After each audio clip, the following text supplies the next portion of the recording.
Welcome back to another reaction. We have why does Belgium exist? Okay, right. Nice little Belgium. The country's amazing. Let's get into this one. Country which often has to justify its own existence. Turn it up a little bit. Sandwiched between France, Germany and the Netherlands, its population is divided amongst those who speak, well, French, German and Dutch. Since about 6 seconds after its foundation, other nations have often spoke of dividing Belgium up. So given how often its existence has both been questioned and threatened, there's an obvious question to answer. Why does Belgium exist? The first thing to answer is how Belgium came into existence in the first place. After the Napoleonic Wars, Europe was a drastically changed continent, and one of the major changes... Oh yeah, because the Napoleonic Wars, right? ...was a drastically changed Napoleonic Wars... Can I get the maps up? It was just France and Germany. There was no Belgium then, was there? Oh shit, I never thought about that. In the first place. After the Napoleonic Wars, Europe was a drastically changed continent, and one of the major changes that occurred was that the Austrian Netherlands was incorporated into the brand new United Kingdom of the Netherlands. King William I of the Netherlands was a Protestant who had little interest in preserving the rights of the South's Catholic residents. He used much of the South's industrialised economy to fund the North, and he was also a bit of a despot. This was obviously a problem, and in 1830 when riots broke out, talk soon turned to secession. William tried to crush the revolt, but many troops in the south quickly defected.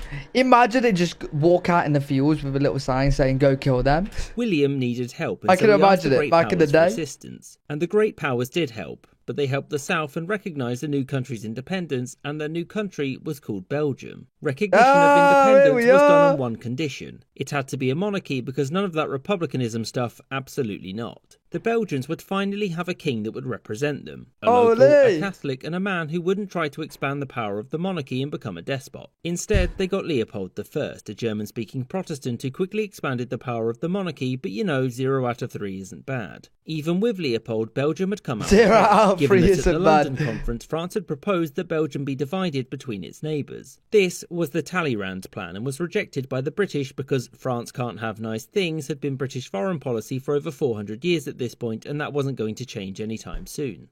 How did the British have a say in this though? Like how? Was it like was it like to an EU court or something? Like they had to decide, not just between the three countries? So like Britain, what? Belgium was seen as an important buffer state that would limit the scale of any future Franco-Prussian war, in theory. William I didn't accept Belgian independence and so invaded in 1831, but the French came to the Belgians' aid and sent the Dutch packing. In 1839, William accepted Belgian independence and the Netherlands would never again try to reclaim the south, which now included this land from Luxembourg. And it was also in this year that Britain... How did they just gain a piece more land, bro? Guaranteed Belgian neutrality.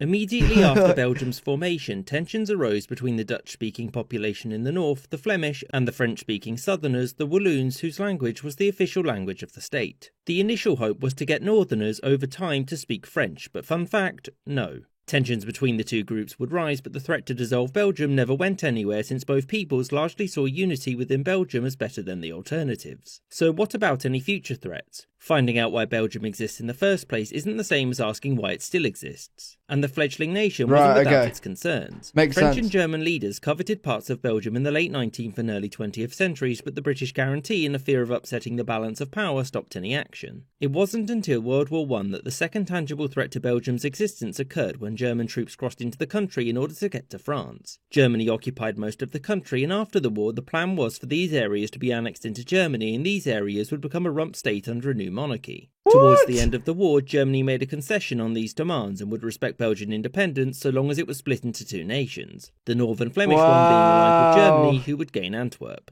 This never happened because, obviously, and Germany eventually lost the war. Belgium then got to sit at the winners' table and was even given this... Poor Belgium, man. All they want is just their own little country, and everyone's just trying to take a bite at it. From Germany. Although at first Belgium had made much larger demands, because it wanted to annex Luxembourg and to take territory from the neutral Dutch, since apparently Belgium holds a grudge. The last threat to Belgian existence came during World War II when it was conquered. It was originally administered as a single unit along with a chunk of northern France, but Hitler had very little in the way of concrete plans. The Belgian collaborators had hoped for Belgium to be split like this, with Flanders being merged with the Netherlands. Yet Germany was unwilling and unable to do this since it was busy losing the war. In late 1944, Germany then formally annexed Belgium, a plan which had one snag: it had already been liberated, and so that's not how that works. No other nation would threaten Belgian existence thereafter, and all attempts to split the state would from then on be internal in nature. Belgium's existence is actually quite remarkable, given that it spent one of the most dangerous periods in European history sandwiched between two nations that really that is liked pretty mad. In the end, the Belgian people would find union together, despite their differences, much more compelling than any of the alternatives, and that is why Belgium exists.